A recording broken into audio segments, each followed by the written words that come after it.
Kung gusto ninyo ng magical na White Christmas, pwedeng isama sa listahan ang Christmas Mansion dyan sa Davao City. Kung magagawi po kayo dyan, no? Tampok ang mga pailaw at iba't ibang dekorasyon na talagang binibisita sa lungsod. Silipin natin yan sa report ni Regine Lanuza ng PTV Davao.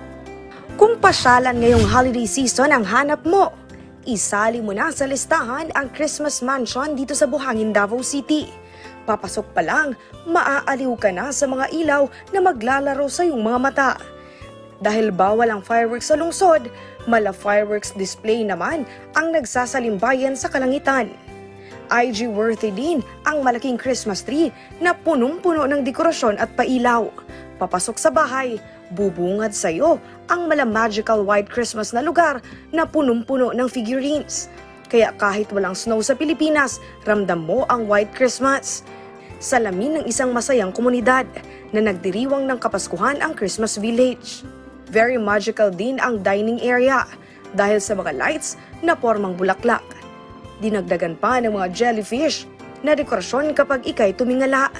Nakita ko man kasi sa aking Facebook footage, so nakita ko pa parang maganda man punta dito, so punta na lang kami. And actually, na-amaze din kami dun sa sa tables, dun sa pinakaunang room.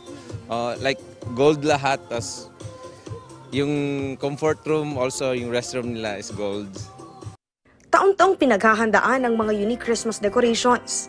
Ang may-ari ng bahay, bumibili talaga ng mga Christmas decorations kung mamamasyal sa ibang bansa upang may maipakitang bago kada taon.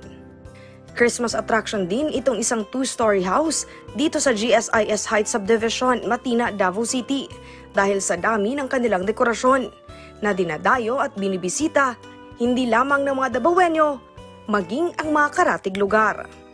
Mula sa PTV Davao, Regine Lanuza para sa Bayan.